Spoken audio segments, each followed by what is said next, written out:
everybody. My name is Enamai Gaiver, a teacher, a trainer, and a life coach. Now, recently we've been discussing about change and crisis. We've been able to point out that change normally leads to crisis.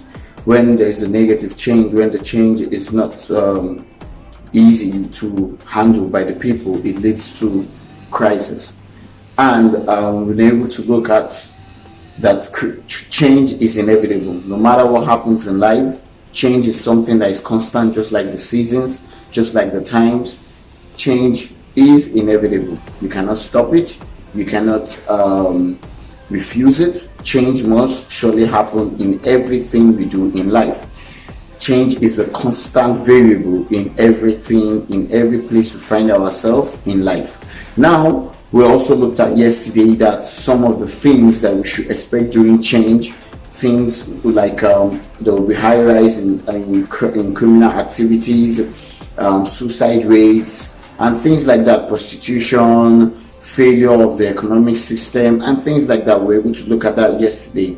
So today we'll be going on in this our discussion on change with regards to what is happening right now with the COVID-19 and the coronavirus, how it's affecting the lives of people and everything. This is a change. This is a time of change. And I also mentioned yesterday that most likely there will be a crisis after this situation. We're already facing a health crisis, but also this crisis will also affect people financially, emotionally, psychologically, and things like that.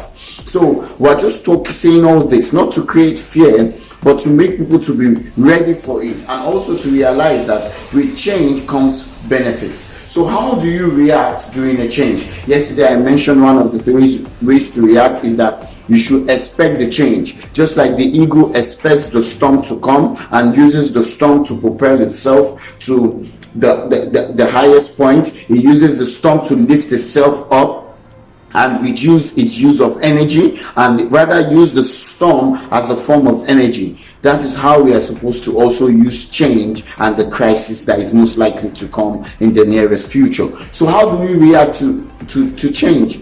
Another way to react is to know that the change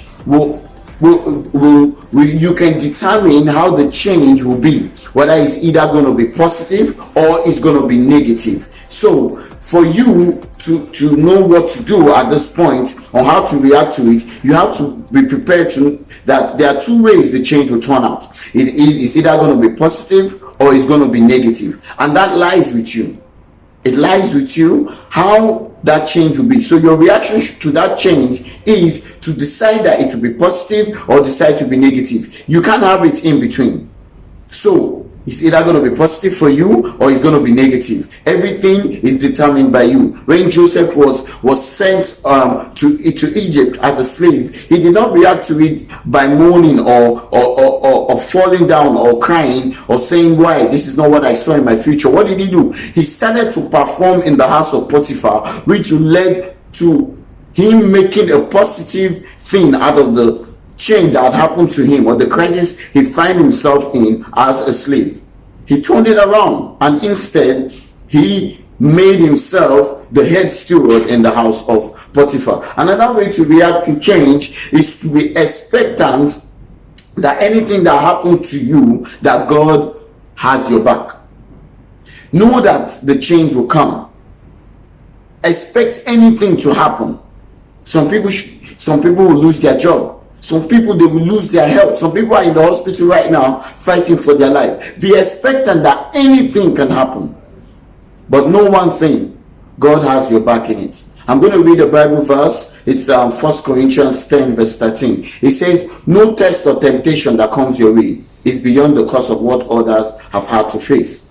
All you need to remember is that God will never let you down. He will never let you to be pushed past your limit. He will always be there to help you come through it. So that's it. God will always be there to back you up. He will not put more than what you can endure on you. So expect anything. Expect everything. Expect any change. Anything can happen from this change. Any crisis you can be faced. It might be in your marriage. You can expect anything, but trust God and have faith in Him that He will not put more on you than you can handle. Another way to react to this change is to realize that there's no improvement without change. No improvement can happen in life without change. You have two options during the time of crisis. Number one, to adapt to the change that has happened and improve on it, or to resist that change and be destroyed by it. So it's still in your hands, as I said. It's in your hands. So what you need to do is look at the crisis or the change that is happening right now and anticipate the crisis that might come for it, and look for a way to improve yourself, improve your situation, improve your finances from it, improve your marriage from it, improve your children from it, improve your educational life from it. This is one of the ways to react to change. Another way to react to change, which is our number 5 point, is to change brings with it creativity and innovation. As Sun Tzu said, in every chaos there is an opportunity, and in everything you find yourself, there is, in any crisis or problem you find yourself, there is creativity and innovation. So what do? How do you react to it? You activate your creativity and start to look for innovative ways to go through the crisis. Activate your creativity. Everyone has creativity in them. So all you have to do is activate that creativity and start looking for ways to bring about innovation. Karl Marx said something, that the mother of innovation is crisis. It's when there's a crisis, it's when there's a problem, that's when you see people are the most innovative. So you have to join that bandwagon and become innovative. Let me move on. Number 6 is that you should know that all change is temporal. It will surely come to an end. Every change you see today, every crisis that is coming in the future, it will come to an end. As long as it has a beginning, it has an end. I like the quote of Jack Canfield, and it was also quoted in Matrix. He says, everything that has a beginning has an end. That's Jack Canfield. Everything that has a beginning has an end. He says, so what do? He says, so make peace, and all will be well with you. Make peace with it, that this crisis is here. So what do? Make peace with that crisis, and all will be well. Number 7 is crisis can affect only your job and not your work. I will use the quote of Miles Monroe to explain this. He says that your job is what they pay you for, while your work is what you are born to do. Nobody can sack you or remove you from your work. Nobody. They can only take away your job, but they can't take away your work. So in this time, to prepare yourself for the crisis, to react to the crisis, you need to start improving on your work. Find out what your work is. When Adam sinned and he was sent out of Eden by God, God did not take away his work, the work which he gave him to watch over the animals, to till the land and to bring forth fruit. He did not take that away, because that's his work. So find what your work is, and no man can take it away from you. And you know what? It is your work that will make a way for you. That's why the Bible says that your gift will make room for you. So it is your work that will make room for you. It is your work that will make you that will distinguish you from others, not your job. Your job can be taken away from you any day. There's a saying I like, that the only thing that you are in your job, the only time that you are assured of is the next 30 days. Because after they give you your sack later, you have 30 days to leave. So that's the only time you are assured of. But your work, nobody can take it away from you. So what do you need to do? Concentrate and improve on your work. Okay, number 8, you should control your thoughts and your words. This is the time to think positively. I'm not saying you should deny what is happening. I'm not saying you should say deny the fact of what is going on. Corona is killing people. Coronavirus is killing people. But I'm not saying you should deny that fact. But I'm telling you, control your thoughts. Because when your thoughts starts to run wild, it brings fear. And when you are afraid, you cannot plan. You cannot be innovative. You cannot be creative. So control your thoughts. And what do also? Control your words. Also control what you speak. When Jesus was told that Lazarus is sick, he said that sickness will not lead to death, even if he knew he was going to lead to death.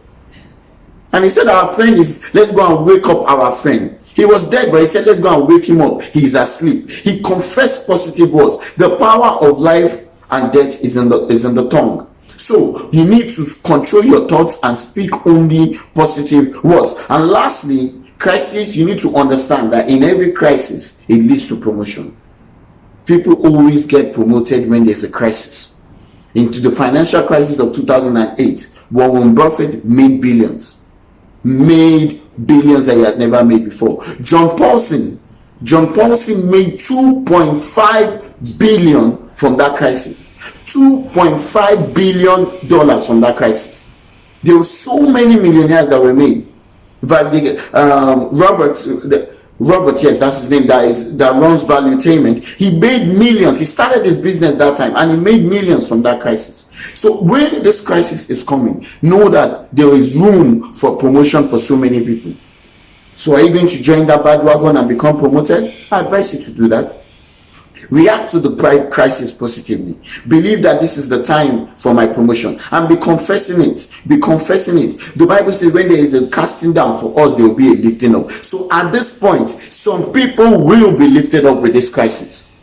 I want you to make up your mind that you are going to be one of them and look for ways to do this. I will still explain further other things that we can, at another time, things that we can do during the crisis to be among those that will be uplifted.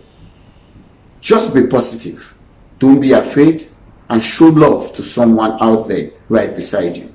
My name is Enomai Gaiva. Do subscribe to our YouTube channel on Lit Up Coaching. That is LITEUP Coaching. And follow us on Instagram and Facebook. And I assure you, with this change that is happening, it will take you to the top. And I will see you at the top. Do have a blessed day.